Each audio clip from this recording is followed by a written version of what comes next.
மத்தேயு 17:24. அவர்கள் கப்பர்நகூமில் வந்தபோது வரிப்பணம் வாங்குகிறவர்கள் பேதுருவினிடத்தில் வந்து, உங்கள் போதகர் வரிப்பணம் செலுத்துகிறது இல்லையா என்று கேட்டார்கள். செலுத்துகிறார் என்றான். இங்க தமிழ்ல வரிப்பணம் அப்படின்னு போடப்பட்டிருக்கிறது. மூல மொழியில டெம்பிள் டாக்ஸ், ஆலய வரி என்றுதான் மூல மொழியில போடப்பட்டிருக்கிறது. எருசலேம் தேவ ஆலயத்திற்காக வாங்கப்படுகிற வரி. இப்பவும் பாரம்பரிய சபைகளில் அப்படி ஒரு வரி உண்டு. சிஎஸ்ஐ போன்ற பாரம்பரிய சபைகளில் கிராமங்களில் ஒரு வரி போடுவாங்க. கிறிஸ்மஸ் செலவுகளுக்கென்று. கிறிஸ்மஸ் காலத்தில் ஆலயத்தில் நிறைய செலவுகள் இருக்கும். அல்லது ஆலயத்தினுடைய ஆண்டு விழா நடக்கிறது, அசனம் பிரதிஷ்டை என்று தென் மாவட்டங்களில் சொல்லுவாங்க. அதுக்கு ஒரு வரி போடுவாங்க. ஒவ்வொரு ஆலய அங்கத்தினருக்கும் இவ்வளவு ரூபாய். அரை வரி, வயதில் சிறியவர்களுக்கு அரை வரி, பாதி வரி போடுவார்கள். அது கட்டாயமாக அவர்கள் செலுத்த வேண்டும். அதற்கு மேலே நன்கொடை கொடுப்பது அவர்கள் விருப்பம். இப்போ அப்படி ஒரு முறை இன்னும் இருக்கு. இங்கே தென் மாவட்டங்களில், கிராமங்களில், பாரம்பரிய சபைகளில் இருக்கு. அந்த மாதிரி வரி வசூலிக்கக்கூடிய ஒரு அதிகாரம் பிரதான ஆசாரியனுக்கு ரோம பேரரசால் கொடுக்கப்பட்டிருந்தது. அது ஒரு சில அதிகாரங்கள் பிரதான ஆசாரியனுக்கு கொடுக்கப்பட்டிருந்தது.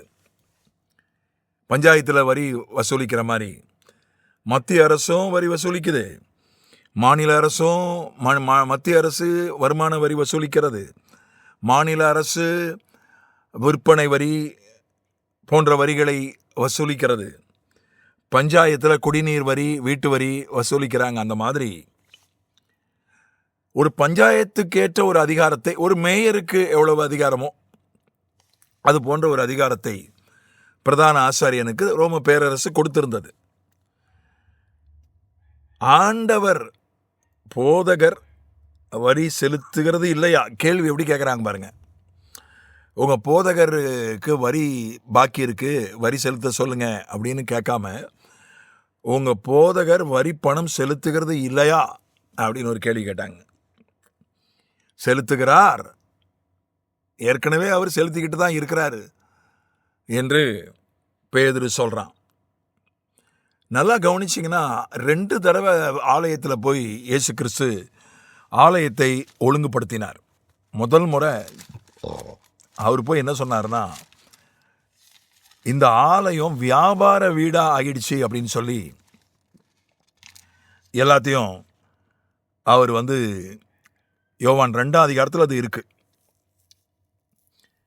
16ஆம் வசனம் 14-16 வரை அங்கே சொல்றாரு, என் பிதாவின் வீட்டை வியாபார வீடு ஆக்காதிருங்கள். இது கானாவூர் கல்யாணத்துக்கு அப்புறம் நடக்கிற சம்பவம். அதுக்கப்புறம் போய் எல்லாரையும் கண்டிக்கிறாரு, எல்லாத்தையும் போய் ஒழுங்குபடுத்துறாரு. அதுக்கப்புறம் குருத்தோலை ஞாயிறு அவரை கோவேறு கழுதையின் மேல் பவனி வர செய்து ஒரு பெரிய ஊர்வலத்தை நடத்தி அவர் ராஜாவுக்குரிய ஒரு மரியாதையை அவருக்கு கொடுத்த பிறகு நேர ஆலயத்துக்கு தான் போறார். அப்பவும் போய் சாட்டையை எடுத்து எல்லாத்தையும் துரத்தி, நீங்கள் கள்ளர் குகை ஆக்காதிருங்கள்னு சொல்றாரு. முதல்ல அது வியாபார வீடா இருந்தது, அப்புறம் கண்டிச்சாரு. அப்புறம் ஒரு 3 வருஷம் கழிச்சு பார்க்கும்போது அது கள்ளர் குகையா மாறி இருந்தது. கள்ளர் குகையா வியாபார வீடா மாறி இருந்த ஆலயம், அந்த ஆலயத்துக்கும் அவர் டாக்ஸ் வரி ஒழுங்கா கட்டினார். அதுதான் நான் சொல்ல வரேன். அவர் தான் அவருடைய ஆலயம்தான் அது. அவர் அதை செலுத்த வேண்டிய அவசியம் இல்லை. அதனால தான் அது சொல்றாரு. பிள்ளைகளிடத்தில் எதுக்கு வாங்கணும்? 25ஆம் வசனத்தில் சொல்றாரு, மத்தேயு 17. அந்நியரிடத்துல வரி வாங்கலாம், பிள்ளைகளிடத்துல வரி வாங்கக்கூடாது. ஆகினா மற்றவர்களுக்கு இடரலாயிராதபடி நாம் செலுத்தலாம் என்று அவர் 27ஆம் வசனத்தில் சொல்றாரு. அது ஒரு வியாபார வீடாக மாறிவிட்டது, இப்போது கள்ளர் குகையாக மாறிக்கொண்டிருக்கிறது. அப்படிப்பட்ட ஆலயத்துக்கும் கூட செலுத்த வேண்டிய வரியை அவர் செலுத்தினார். ஏனென்றால் ரோம பேரரசு அவர்களுக்கு அதிகாரம் கொடுத்திருந்தது. அவர்கள் யூதர்களிடத்தில் வரி வசூலித்தார்கள். அது ஒரு சட்டம், அது ஒரு விதிமுறை. அதற்கு அவர் கீழ்ப்படிந்தார்.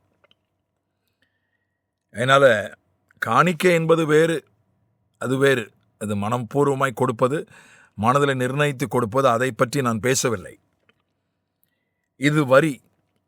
அதனால் சில நேரங்களில் நாம் யோசிக்கிறோம், நாம் காணிக்க போடுறோம் ஒரு ஊழியத்தில், ஒரு சபையில். அங்கே நமக்கு சந்தேகமாக இருக்குது, கணக்கு ஒழுங்காக வச்சுருக்காங்களா, பணத்தை ஒழுங்காக பயன்படுத்துகிறாங்களா. ஒரு சபைக்கு நம்ம போகிறோம், அந்த சபைக்கு நம்ம காணிக்க போடும்போது நமக்கு தோணுது, ஒரு சந்தா கொடுக்குறோம் அல்லது ஒரு காணிக்க கொடுக்குறோம். இந்த கணக்கு வழக்கு ஒழுங்காக வச்சுருக்காங்களா, இந்த பணத்தை நேர்மையாக பயன்படுத்துகிறாங்களா, சந்தேகம் வருது. ஆனாலும் அது வியாபார வீடாக இருந்தாலும் கள்ளர் கொகையாக இருந்தாலும் செலுத்த வேண்டிய வரியை செலுத்தினார். நாமும் செலுத்த வேண்டிய விஷயத்தை செலுத்த தான் செய்யணும். அது ஒரு வேளை வியாபாரமாக, அந்த ஊழியம் வியாபாரமாக ஆகி இருக்கலாம். அந்த ஊழியத்தில், அந்த சபையில் நம்ம அங்கம் வகிப்போமானால் செலுத்த வேண்டிய காரியங்களை செலுத்தி தான் ஆகணும். அதில் வேறு வழி கிடையாது. இயேசு அதை செய்திருக்கிறார்.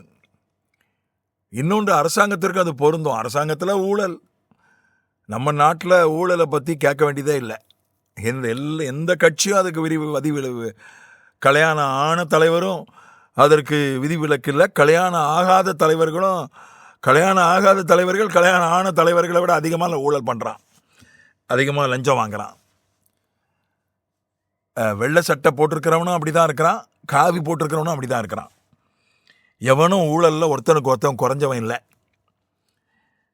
அவன் ஊழல் செய்கிறான். அதிகாரிகளும், இதில் பல அதிகாரிகள் ஊழல்வாதிகளாகத்தான் இருக்கிறார்கள். நல்லவர்கள் இருக்கிறார்கள், நேர்மையானவர்கள் அரசியலிலும் சிலர் இருக்கிறார்கள். அதிகாரிகளிலும் ஒரு பகுதியினர் நேர்மையானவர்களாக இருக்கிறார்கள். எல்லாரையும் பொதுமைப்படுத்தக்கூடாது. ஆனால் நம்ம செலுத்த வேண்டிய வரியை செலுத்தணும். அவன் அதை கள்ளத்தனம் பண்ணுறானா அல்லது வியாபாரம் பண்ணுறானா, அது அவன் பிரச்சனை. நம்ம செலுத்த வேண்டிய வரியை செலுத்தணும். ஏனென்றால் இயேசு வரி செலுத்தினார். நாமும் உண்மையாக வரிகளை செலுத்துவோம். யார் யாருக்கு எதை செலுத்த வேண்டியமோ அதை நாம் தவறாமல் செலுத்துவோம். ஆமென்.